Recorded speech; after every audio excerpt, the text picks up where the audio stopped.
Bienvenue à vous les Magic Lovers pour cette nouvelle émission consacrée à oser être soi, oser être authentique, mais le plus important c'est comment on fait. On va recevoir Christophe Itier, qui est un homme que j'adore. Il est psychothérapeute, alors avec des formations grandes comme ça, en passant par l'énéagramme, l'hypnose, les croyances profondes. Enfin, voilà, il a tout un panel extraordinaire. Auteur d'un livre qui vraiment peut en intéresser énormément, c'est le jeu inconscient des relations amoureuses. Et puis, et bien sûr, il est aussi conférencier, formateur, et il a une chaîne YouTube où il donne des pépites avec le plus grand bonheur. Mais juste avant de lui donner la parole, on a vu, on s'est dit, tiens, ok, le comment est important. On va ensemble regarder tout vite le pourquoi. Le pourquoi est-ce que c'est si difficile d'être soi ? Là, c'est pas simple parce que ça nous vient d'une partie de nous qui est en fait logée dans notre enfant intérieur. Quand toi, quand moi, quand nous tous, on était tout petits bébés, on avait totalement l'incapacité de pouvoir survivre par nous-mêmes. C'est juste pas possible. On ne peut pas se nourrir, on ne peut pas se déplacer, on ne peut rien faire, on a besoin des autres. Et donc on a besoin que les autres s'attachent à nous pour qu'ils puissent prendre soin de nous. C'est une condition indispensable. À partir de là, eh bien, le bébé cherche à favoriser tout ce qui peut créer l'attachement des parents ou des personnes qui s'en occupent.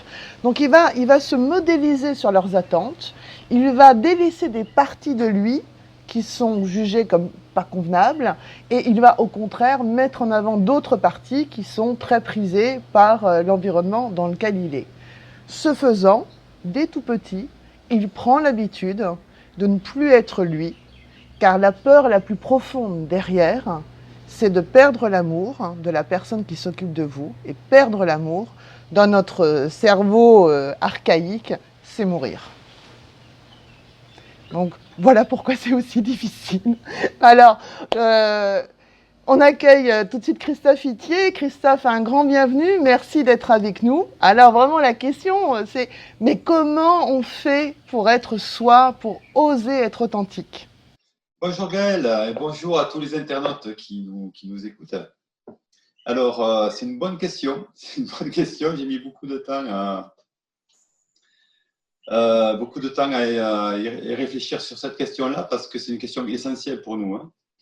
Alors, le problème qui va se poser déjà, c'est identifier ce que c'est être soi en fait. Parce que tu as parlé de deux aspects de soi, mais il y en a beaucoup d'autres. Donc, être soi, c'est un petit peu compliqué. Qu'est-ce que c'est qu'être soi? Qui sommes-nous, effectivement? Et donc, le premier travail qu'il faudrait faire, ça serait un genre d'une enquête, une introspection, pour aller voir un petit peu tous les différents soi à l'intérieur de nous, toutes les motivations, toutes les sources de motivation qui nous font bouger. Avec une question très simple: pourquoi est-ce que je fais ce que je fais? Voilà. Donc, dès que vous avez une action à poser, vous pouvez poser cette question très simple: pourquoi est-ce que je fais ce que je fais? Et avec une autre question qui va aller juste derrière, c'est une fois que j'ai répondu, je me pose la question: est-ce que c'est vrai? Est-ce que je me la raconte pas un petit peu? Est-ce que c'est vrai? Et à quel pourcentage? Donc là, je peux vous donner un exemple très simple. Par exemple, là, on est en train de faire une interview et je me pose la question: pourquoi est-ce que je fais cette interview avec toi, Gaël? Bon. Et imaginons qu'il n'y a rien qui me vienne, je ne sais pas pourquoi, je le fais, c'est un peu inconscient, je ne sais pas trop pourquoi. Donc, je vais faire par supposition. Alors, je pense à plusieurs aspects. Est-ce que, par exemple, je fais ça pour de l'argent, parce que j'espère que ça va me rapporter l'argent, ainsi de suite. Et je regarde si ça résonne en moi. Et je regarde et ça ne résonne pas du tout. Donc, je me doute qu'il y a un petit pourcentage qui est d'accord avec ça, mais ça ne résonne pas. Est-ce que je fais ça parce que j'adore faire ça? Ah. Et là, de suite, je sens mon cœur il y a une résonance, je sens de l'enthousiasme. Ok, j'adore faire ça. J'adore parler de tous ces sujets-là. Là, ça résonne plutôt beaucoup. Je regarde s'il y a notre vision. Ah oui, est-ce que j'ai besoin d'être reconnu? Est-ce que j'ai besoin d'être reconnu? Là, c'est plus compliqué. Alors, je vais poser une autre question. Est-ce que j'accepterais, par exemple, que cette vidéo circule sans qu'on sache ni mon nom, ni qui je suis, en fait? Et là, je regarde en moi et une partie qui dit ah ouais, mais quand même, ouais, ça serait rigolo.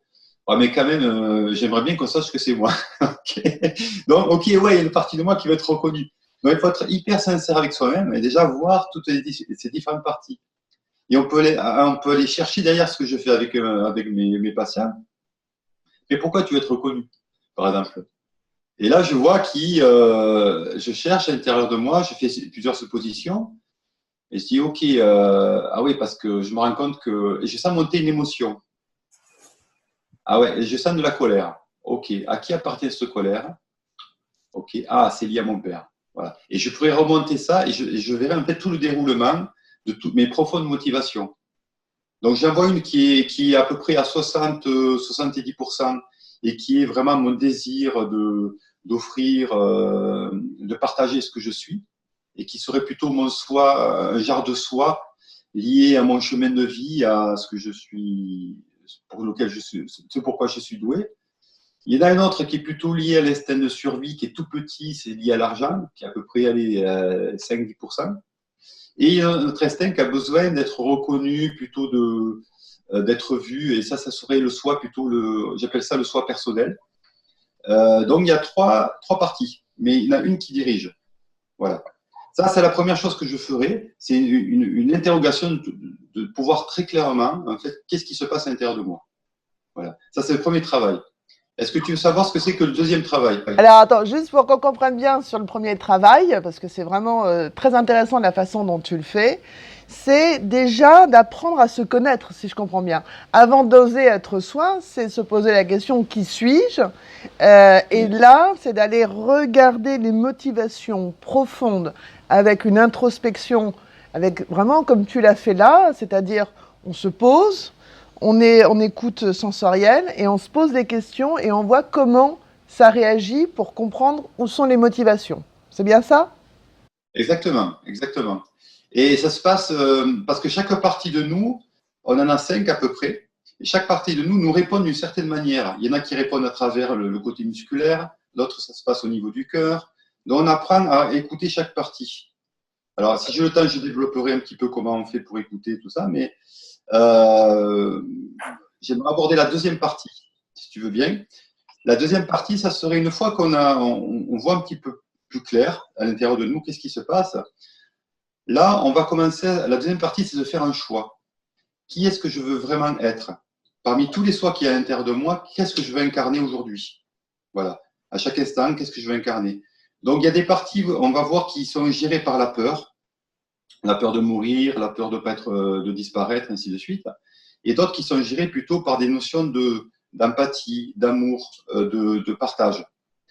Et donc, à chaque instant, par rapport à tout ce que j'ai trouvé, je dis bon, ok, qu'est-ce que je veux incarner maintenant?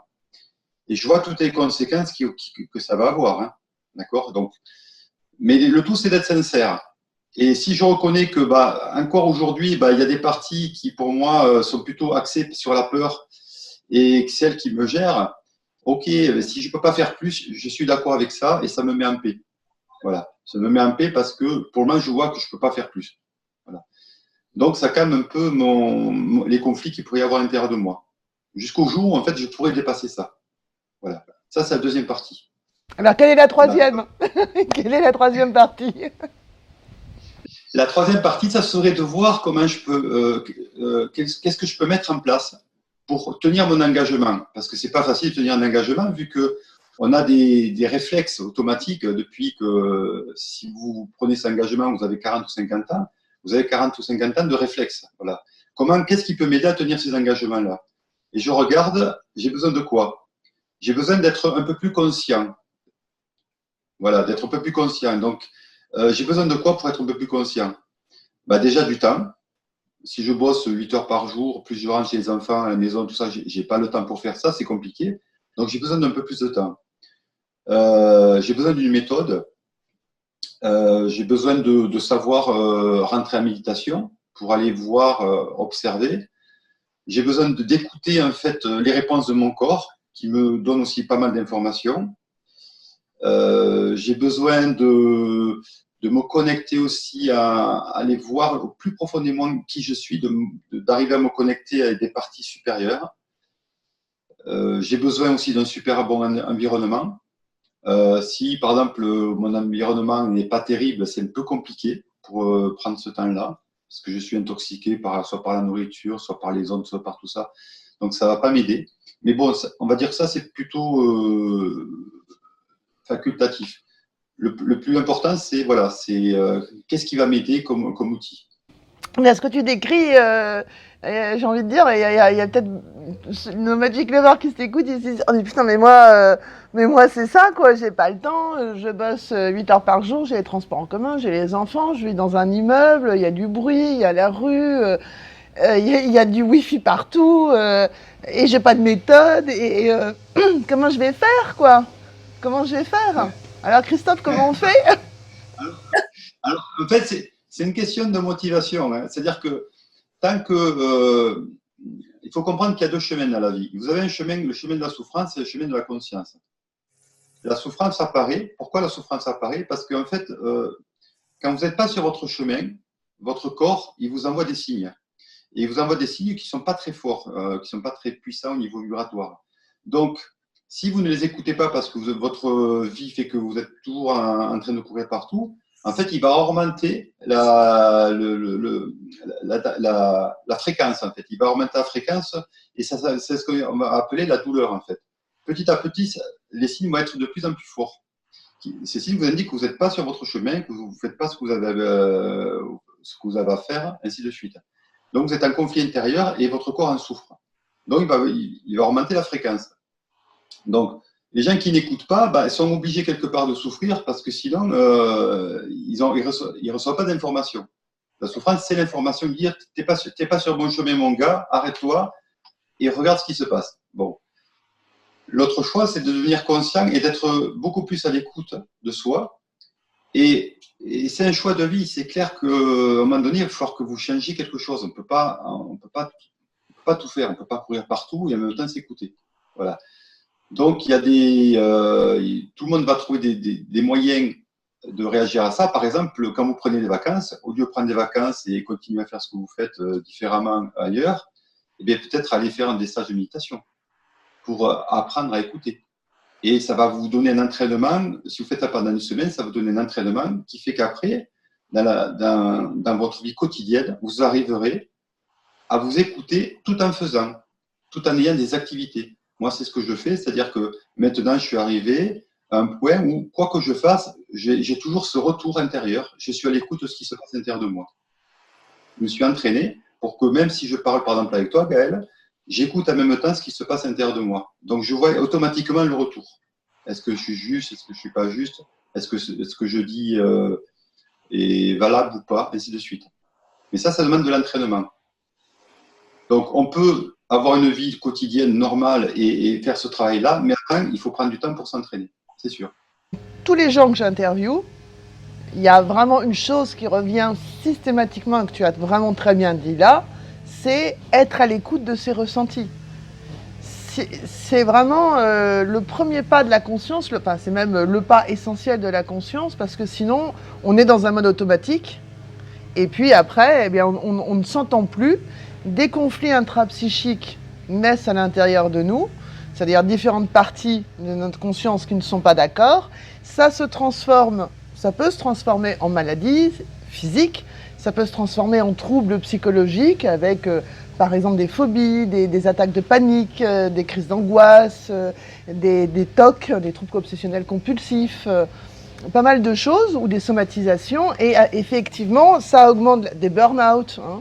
Et donc, voilà, donc tout ça, ce sont des conséquences. Quand on parle de ce que j'entends de ce que tu dis, oser être soi, oser être authentique, c'est pas seulement en face de son boss, où on ne sait pas bien se positionner, c'est vraiment déjà par rapport à soi-même, oser être authentique par rapport à soi, oser être vrai, c'est oser se poser les bonnes questions, c'est oser être à l'écoute de son ressenti. Ce que tu dis, c'est qu'il faut de la motivation. Il n'y a pas vraiment le choix, Oui. là, hein, c'est ça. Donc on voit que c'est quand même important et assez complexe finalement. Et peut-être pour nous aider à clarifier tout ça, est-ce que tu pourrais nous aider à clarifier les différents soi? Je crois que tu as parlé de 5 soi qui nous composent. Est-ce que tu peux nous en dire plus là-dessus? Il y a 2 soi et 3 moi. Je fais la différence parce que les soi, c'est ce qui est au niveau supérieur.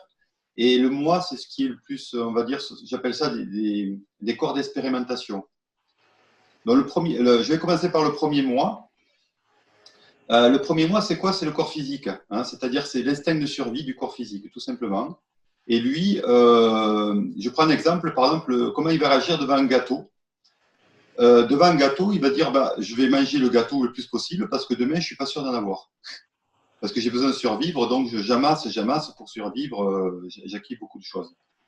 Et celui-là, c'est un moi vraiment égoïste, en fait. Hein. Il pense vraiment qu'à lui, la survie de son corps, tout simplement. Il est lié au premier chakra, pour les gens qui connaissent les chakras. Voilà, il est vraiment lié à ça.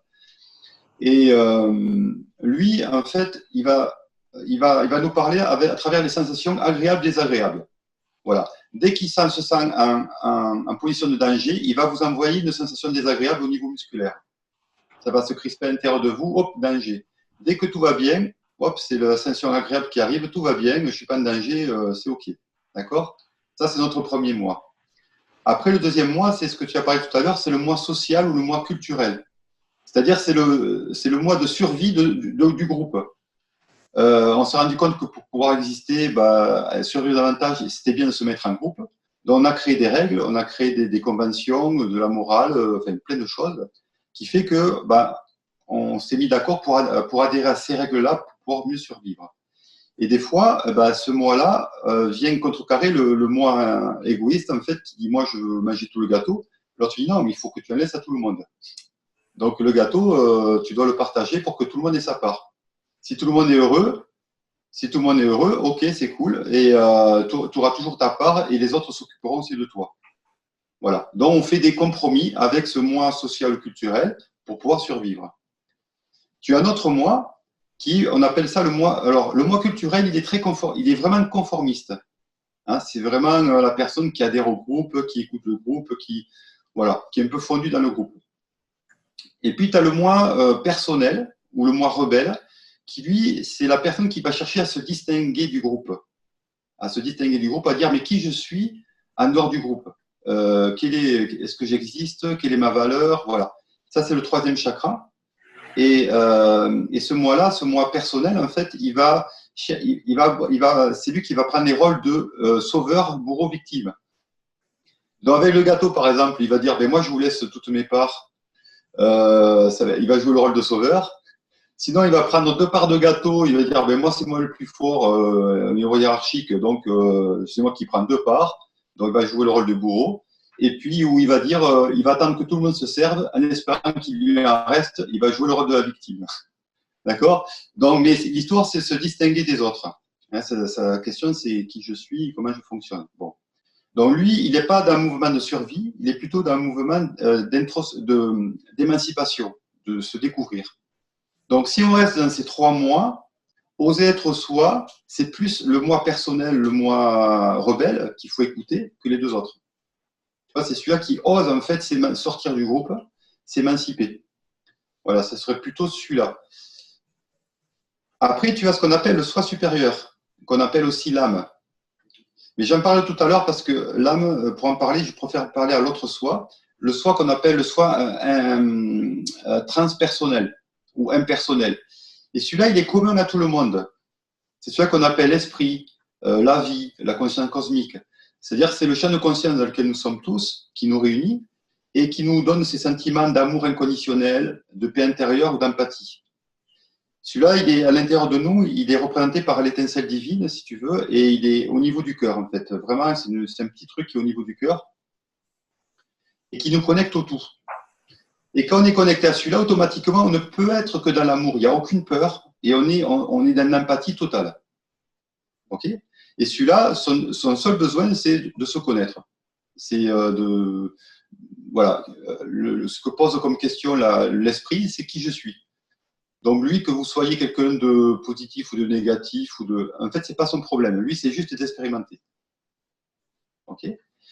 Donc, entre ce soi supérieur qu'on peut contacter par méditation et les trois petits moi, qui sont plutôt des corps d'expérimentation, vous avez un corps intermédiaire qu'on appelle l'âme, et lui qui a un besoin, qui a un désir d'évolution.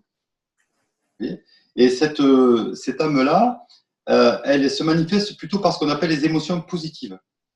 Alors, quand vous savez que quand vous êtes joyeux, quand vous êtes enthousiaste, que vous êtes heureux, en fait, c'est parce que vous êtes sur le chemin de ce soi qui vous dirige par derrière. C'est comme votre guide intérieur.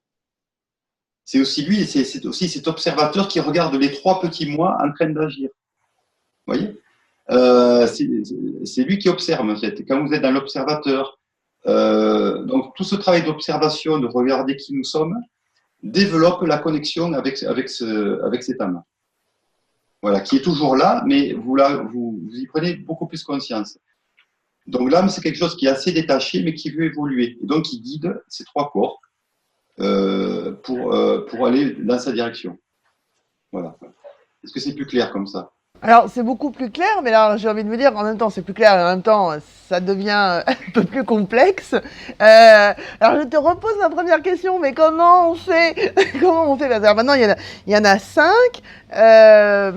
Voilà, très concrètement, alors, quels sont les conseils vraiment pratico-pratiques que tu pourrais donner?